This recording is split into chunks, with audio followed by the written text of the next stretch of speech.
We are finally racing here in MotoGP. Oh, Aleix Espargaro's got the wrong spot on the grid and he's still got to go through all his starting procedures.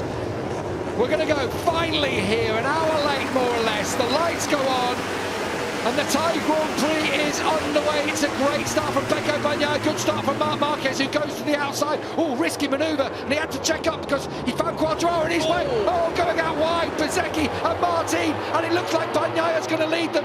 Bezzecchi and Martin there have just kept it pinned, haven't they? And so Bezzecchi may well lead down towards turn 3, but we'll be having a look at that. Look at the spray, it's difficult on the first lap. Zarco spun up on the line, I don't know if you saw that, Gavin, he went backward. Well, Jack Miller's up into 3rd place already, having started on the 3rd row of the grid in 7th. Some big dark clouds loom overhead. Bezzecchi from it's Bagnaia. It's all Ducatis at the front, isn't it, at the moment? And even Bastianini coming through.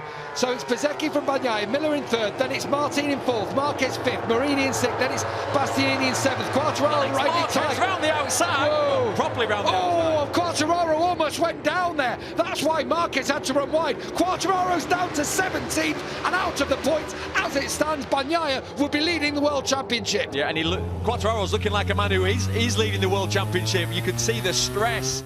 You could almost see the tension in his body.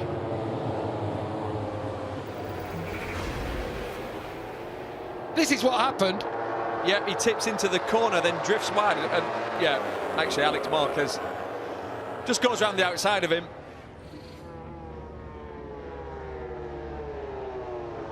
Here is Miller attacking into turn 3, makes it clean, came from a long way off. Mirror signal, hello, a wave at Pecco as he went past, just to make sure he did it safely.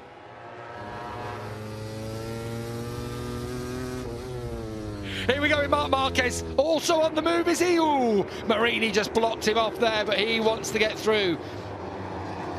I wonder if they'll look at here comes Oliveira on the move, on the march, past Martin. And Oliveira goes up into 4th spot.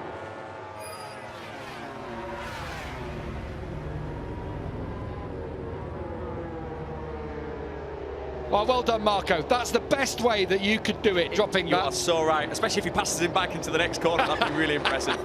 But he did, didn't he? He just got it perfectly, got himself out of the racing line, waited for Jack's wheel to come through, and just popped into the corner behind him. Absolute ringer today, because it has been... Oh, that's Marini. First crasher. Marini goes down. Oh, trying to hang on to it, and unfortunately, Luca Marini up in 6th place. He's on a brilliant run of form, and that actually will be his first time this year. If he does not remount, he'll have a DNF. He's brought it home every time, not always in the points yet. First DNF of the year. Wow. There's some grip out there. Yeah. They actually did say that as Oliveira comes through on Bezzecchi. That was a confident move, wasn't it? And it talk about the grip. He laid it down there. It's opened the door for Francesco Bagnaia to get through as well. And Bezzecchi will not be doing anything stupid behind his pal. But they have said this place, I know they haven't been in the wet this weekend, but Moto3 I'm saying actually grip's not bad out there, and it doesn't look bad. No, it looks good compared to what it could have been. Oliveira, wow, he's just got 3/10 quicker than Jack Miller on that lap, closed the gap to half a second. Bezzecchi's having to fight back now at Marquez, who will get the drive. Whoa, and he just blasts it past Bezzecchi.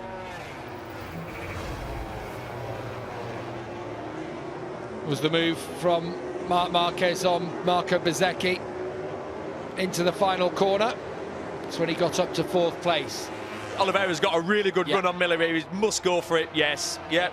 Into the final corner, Miguel Oliveira. It's just like Mandalika revisited, isn't it? Jack Miller comes back to the inside, though, and he punches out of that corner. Here we go again. Here we go. This sector, Oliveira has the measure of Miller. Is he going to have a go? He levels him this time, and this time he is going to go through. Miller will try and cut back. Oh, he's going to go wide. But can he drive on the Ducati? He's not going to be close enough, surely. Here we go from Jack Miller. He is going to go through. Look at that on the Ducati. He levels Oliveira down towards turn 3.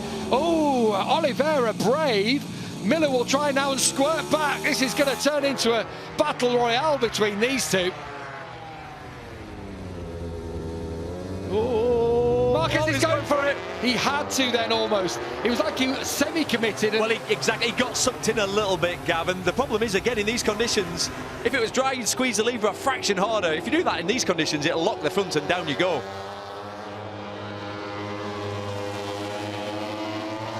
But we've had some crackers in recent years. The Motegi Japanese Grand Prix of Dovi and Marquez is one we'll remember, and this could be setting itself up for another great finish here, because Miller's on the back of Oliveira, Zarco is motoring, now he's got to make a clean pass. The cleanest pass of his career. On Pecco Bagnaia, if Johan Zarco wants to ever win a MotoGP race. This could be his duck broken. Oh, that got tight. That was tight. It's last lap time in the Thai Grand Prix here. Little wheelie from Jack Miller in the home straight. Is there any way through for Miller? Can he find the drive? You've got to use every single piece of your tyre that's remaining now. The problem for Miller is his strongest part of the track is this, and he's not close enough. By the time he gets up to turn 4, that's Miguel Oliveira territory, so I doubt he'll be close enough. And I sort of don't want to see him try into the last corner, because you'll end up on the wetter part of the track, a little bit less grip. Oliveira a little bit deep in there, but he will get the drive out. Can the Ducati match Oliveira now down towards turn 4? Should have the edge in the remainder of this lap. Marc Marquez there in 5th. Bastianini's made it through up into 6th place past Alex Marquez. He's got some late race pace. Aleix Espargaro's going to pick up 6 points for 10th place as things stand. Miller's going to have a go at this. He is. He's trying to find a way through. So is Marquez. He's also trying to find a way through, as Zarco just labouring now and maybe holding Marquez off from an attack at Bagnaia. But look at Miller closing all the time as we come through the final sector around this racetrack. Out of 8, down towards 9. Can Miller find anything? Can Marquez find something on Zarco? No points it will be for Fabio Quartararo, barring something drastic in the final sector now. In the final corner, perhaps. It's not going to be close enough for Jack Miller. It's surely going to be Oliveira at the double in wet races this year. Up towards turn 12 for the final time. And for the first time in 3 races here, it's not going to be decided at the final corner, as Oliveira's going to come through. Miller's going to be 2nd, and it looks like Pecco Bagnaia will be 3rd. Oliveira wins, storming to victory in treacherous conditions here in Thailand. Delight for the KTM team, their 2nd win of the season. Miller takes 20 points. Bagnaia takes huge 16 points for the championship. Zarco is 4th, Marquez is 5th. Then we've got Bastianini, Vinales, Alex Marquez, Martin. Oh, Binder pips Espargaro, so takes another point off the Aprilia man. He picks up 5. Is Quartararo going to score on this last lap? He has got past Cal Crutchlow, but it's not enough. It's 17th place for the world champion.